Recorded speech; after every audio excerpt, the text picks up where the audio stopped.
السلام علیکم ګرانو خوږو دوستانو، په دې هیله چې تاسو به راته روغ جوړ او خوشحاله وئ.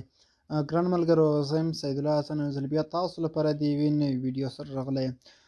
ملګرو، ډېری دوستان دا پوښتنه کوي چې موږ څنګه کولی شو چې په فیسبوک کې د کمنټ سره د فالو آپشن زیات کړو.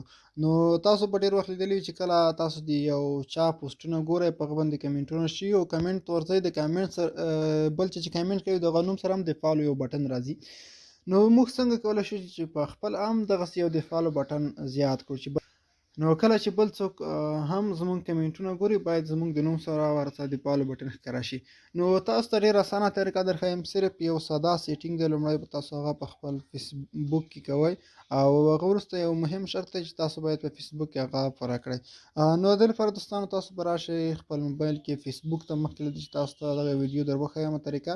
په خورا درنه هیله کوم چې که تاسو زموږ سره په دغه چینل کې نوي یاست نو مهرباني وکړئ زموږ چینل در سره لازمي سبسکرایب کړئ. او که څوک ویډیو په پیج باندې ګوري نو هیله ده زموږ پیج هم در سره لایک او فالو کړئ. دوستانو تاسو به راشئ خپل فیسبوک ته.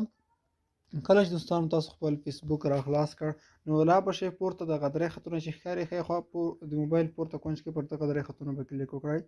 نو دوستانو دې لپاره به تاسو لاندې راشئ. دلته تاسو ته لاندنی اپشن د سیټینګ اینډ پرایوسي، پر دغه اپشن به تاسو ورته کلیک وکړئ. دلته دوستان تاسو ته لومړی سیټینګ اپشن دی، پر دغه به کلیک وکړئ. کله چې دوستان تاسو په سیټینګ باندې کلیک وکړئ، لږ به لاندې راشئ. دلته دوستان تاسو ته یو اپشن راځي فالوورز اینډ پابلیک کنټینټ. دوستانو تاسو ته لومړی شرط ده چې باید تاسو خپل فالوورز اپشن په خپل موبایل فیسبوک آی ډي کې آن کړی وي. که چېرته تاسو فالوورز اپشن نه وي آن کړی، د هغې لپاره ما تیاره ویډیو جوړه کړې ده، هغه تاسو وګورئ. ډسکرپشن کې لینک شته. دوستانو په دې کې یو لاندې زموږ کار چې دی دغه اپشن سره دی، کمنټ رینکینګ. تاسو خپل موبایل کې دغه فیسبوک آی ډي کې دغه اپشن وګورئ چې آیا دا خلاص دی او که بند دی. که چېرته دوستان دغه اپشن بند و، تاسو دغه اپشن خلاص کړئ، کمنټ رینکینګ.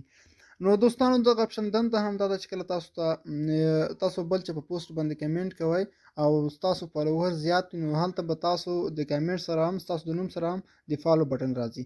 دغه ضروري سیټینګ دی چې دا باید تاسو په خپل فیسبوک کې کړی وي. کمنټ رینکینګ دا باید تاسو آن کړئ، خلاص کړی وي. دوستانو بل خبره دغه چې تاسو باید په فیسبوک کې خپل فالوورز د 10,000 څخه زیات ولرئ. ډېری دوستان وایي چې زموږ فالوور زیات دي خو دغه سیټینګ بیا هم موږ ته نه راځي. تاسو همغه سیټینګ وکړئ، انشاءالله تاسو فالوورز اپشن به دلته راشي. دوستانو کله چې تاسو خپل فالوورز چې کوم دي د 10,000 څخه پورته شول، نو فیسبوک خپله تاسو ته هغه اپشن درکوي. یو نوټیفیکیشن به تاسو ته راشي، مثال ستاسو آی ډي کې د فالو بټن د کمنټ سره فعال شو. نو کله چې دا دوستانو لیمیټ نه دی، شاید تاسو فالوور د 15,000 څخه زیات شي، بیا هم تاسو ته فیسبوک دغه اپشن درکوي. خو که 10,000 څخه زیات شو، 10,000 نه تر 15,000 فالوورز پورې حتما تاسو ته فیسبوک دغه اپشن په خپله درکوي.